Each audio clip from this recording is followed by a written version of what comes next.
Today we're going to take a look at what's inside of the Honda Hybrid IMA system and how it works. Now, sandwiched between the engine and the transmission of this Honda Civic Hybrid is this giant electric motor. Now, it helps with start-stop, but it also helps to power the vehicle at very low speeds. Now, if you use a smaller gasoline engine, combine that with this giant electric motor, you can not only save fuel, but you can also produce less emissions. Now, in order to power this motor, we have all of these hybrid electronics, and that's what's going to be the focus of this video. If you want to learn more about how the engine or the transmission on this car works, check out my other two teardown videos. Now at the back seat, here's where all the magic happens. We've got the battery pack over on that side, the battery control module here in the middle. This is the DC to DC converter where it connects to the 12-volt battery, and this is the AC compressor driver, and of course underneath all this is the inverter that drives the main motor. Now I've taken out all the major players from the back seat of that Honda Civic. I am filming indoors from now on because it's daylight savings and it's dark outside. I also think the DC to DC converter was the cause of me ripping this car apart because it was not charging the battery. So we'll save the best for last and analyze that later. Now I'm going to start here at the battery pack. Now we have a battery junction board over here. It's got a couple of functions. There's a fuse inside.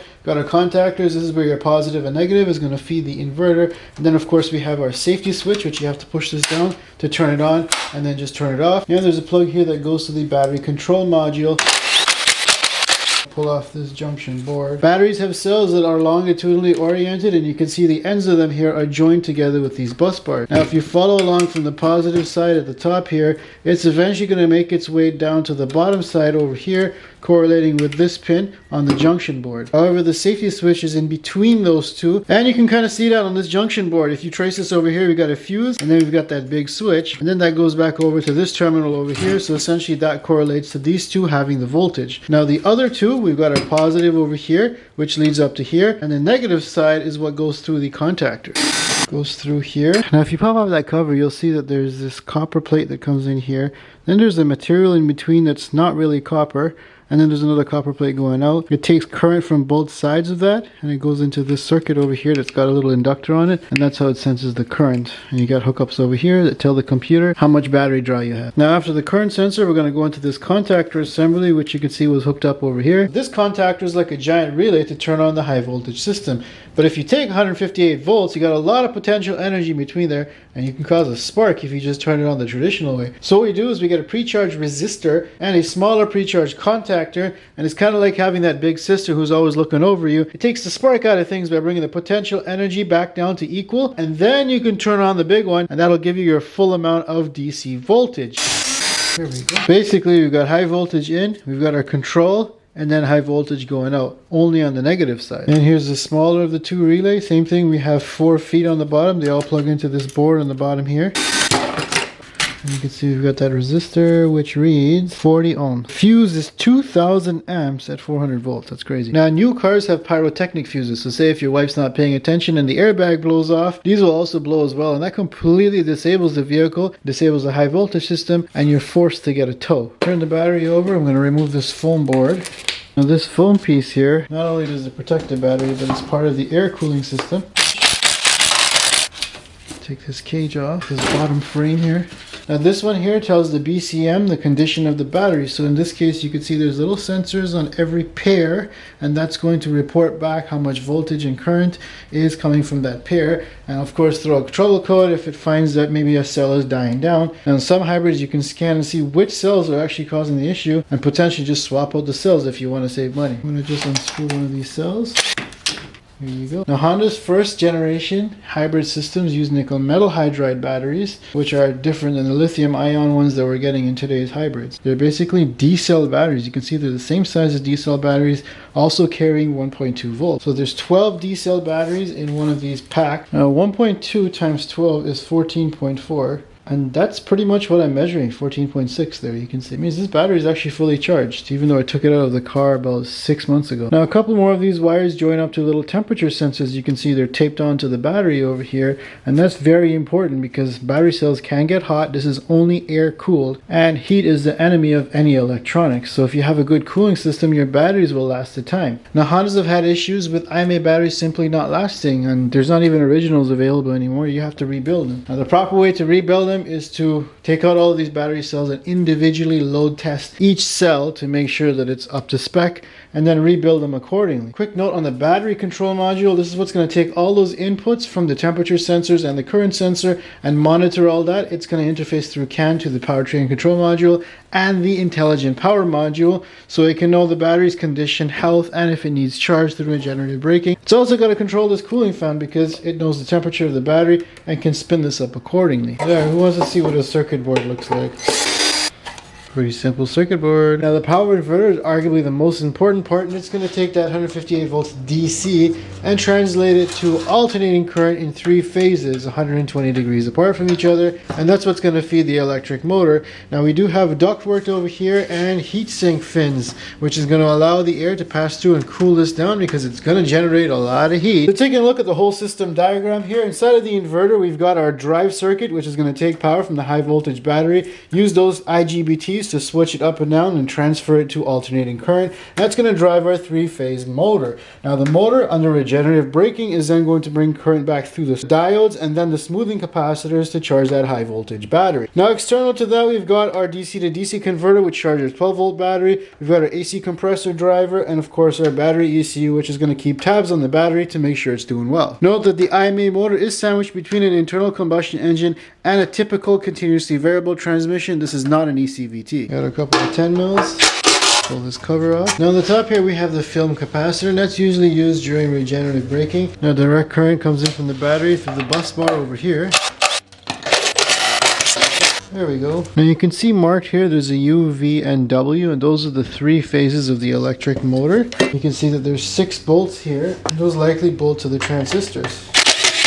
Pull this apart here. So it looks like we've got our DC coming in here. There's 3 distinct capacitors with 444 microfarads each. This capacitor is a lot smaller than I thought. I mean, the Toyota system uses a capacitor that's much bigger than this casing itself. This is ridiculously small, but the IMA system is also quite small because it's a mild hybrid. Now power from those capacitors come to the input here of the inverter. On the side here we do have our controls where this board is going to talk to our powertrain control module and battery control module, and these 3 here would be our 3-phase output. Now electronically speaking, we've got our direct current, which is 158 volts, and that's going to come to our transistors. They're going to switch on and off to create a waveform that kind of replicates an alternating current, and that's going to feed the stator on the 3-phase motor. We're not just turning each coil on and off. We got 3 of them, and they're phased 120 degrees apart from each other. And now in regenerative braking, we're turning that plus minus waveform into a plus plus waveform using the rectifiers, and then smoothing that out with the capacitor so we can go back and charge that high voltage battery. Now there is another layer underneath this, which is the more important layer, so let's pry this off. And you can see these are the points here that were soldered onto the bottom board. Pull off this thermal paper. Now this is a little current sensing circuit over here. It's a separate IC, and there's going to be a loop that runs around here. And as electricity is coming out, it's going to run through that inductor, and it's going to be picked up by this little circuit over here to tell how much current is going through that phase. 3mm hex socket. Let's see if we can take this off.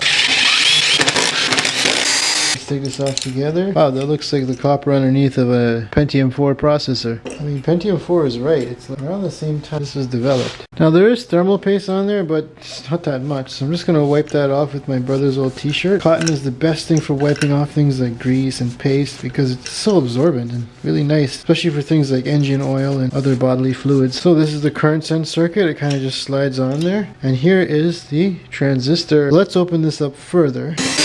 Alright, so I pried this circuit board up. It's soldered on both ends over here, and that's how it connects to the insulated gate bipolar transistors, which you can see inside of here. So taking a look at the heart of the inverter, here you can see we've got our positive and negative voltage coming in from the capacitor, and then we've got a single phase of current going out. Here we have the transistors and the diodes, and you can see it's got this sticky film inside of here, and that helps with heat transfer because these transistors do a lot of work and they have to be dissipated through the bottom here. It's not very smooth and didn't have much thermal paste. I think they could have done a better job there. Now what that transistor does, it's basically a switch, and it's going to switch on and off to create a sine wave that's going to be sent out through here. Now conversely, when you're doing regenerative braking, the electric motor is going to produce a sine wave that's going to come back through here, and that's where we've got diodes.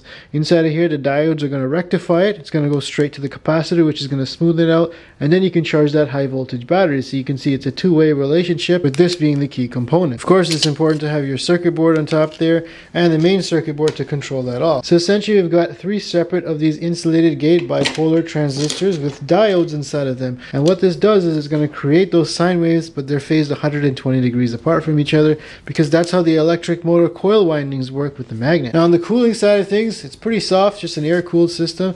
The Toyota and Ford systems use a series parallel hybrid where they're using the electricity a lot more, and those use water-cooled inverters. If you want to learn more about the Ford system or the Toyota system, check my links above. Now I'm going to remove the rotor from this motor. Obviously this is not the right way to do it. Yes. So here we have the stator and the rotor from that IMA motor, and it's got three phases that come from the three-phase inverter, U, V, and W. Now we've got 18 coils in total here, so every third coil connects to each phase. So let's say we've got U over here. What we're going to do is power this on. The magnet on here is now going to become attracted to it.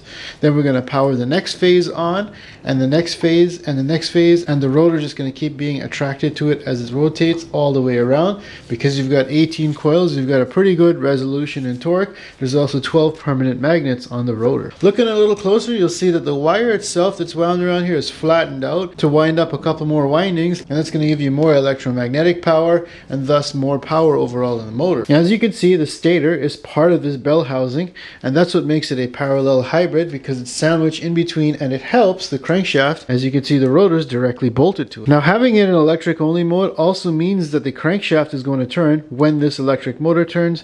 So if you want to check out how the engine is going to shut off its valve, check out my link above for the video on the engine teardown. Now the rotor's got permanent magnets inside. You can see these little slots are sort of where they sit. There's 12 of them as they go all the way around in these thin sheets of steel. You can see this is the lamination that holds them together. So if we take something metallic, it sticks nicely to the middle.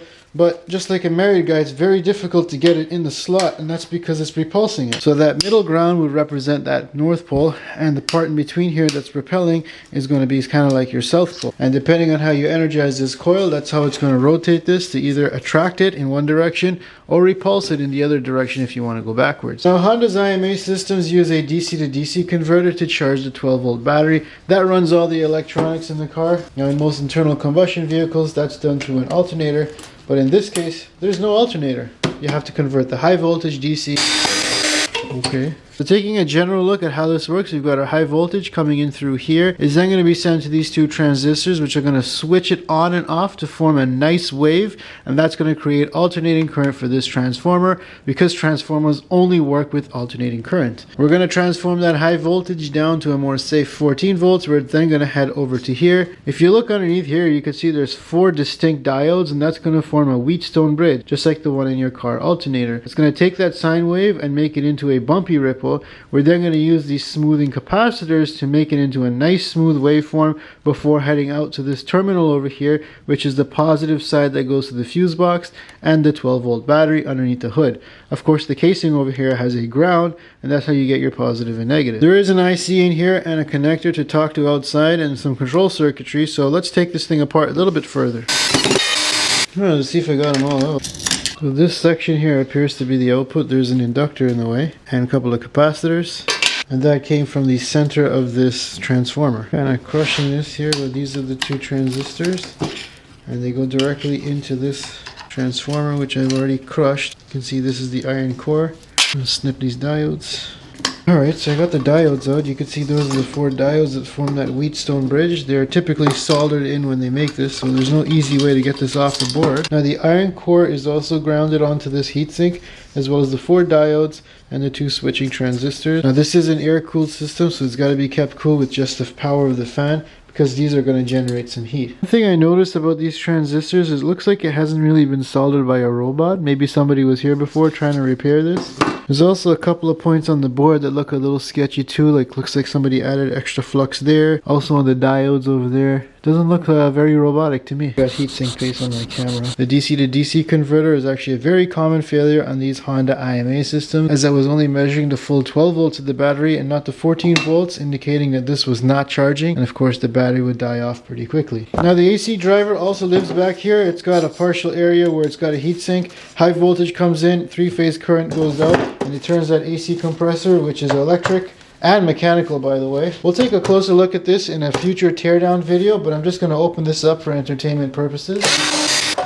Now, what's interesting is this thing is heavier and chunkier than the inverter for the big IMA motor inside the transmission. Alright, taking a quick look inside of here, we've got a high voltage coming in here. It looks like we do have some sort of a contactor before it goes to the control board. And I can only imagine, because the heatsink is only on this side here, the transistors that convert this to alternating current live on the bottom here, pressed up against the heatsink, and then it goes out to become 3-phase current. We do have a very large capacitor looking thing over here, and a very large inductor that's all encased inside of plastic, and of course our data lines to connect to the CANBUS. We'll take this apart when I take apart the AC compressor, so we'll have a full video on that coming soon. And that's a look inside of Honda's IMA hybrid system and how it works. To be honest, I wouldn't really recommend this system even to your neighbors, because they're just going to come back to you and ask you to help them fix it. To be honest, even the Toyota and some Ford systems are actually a little bit more reliable than this, and you don't have to deal with cylinder shutoff issues sucking in oil. Pretty cool to see these little IGBTs do their job, but at the end of the day, there's no real power benefits to fetching around this entire system, because face it, this is not any faster than a regular Honda Civic with a fart can on it. Make sure you support me on Patreon and subscribe if you want to see more videos just like this one.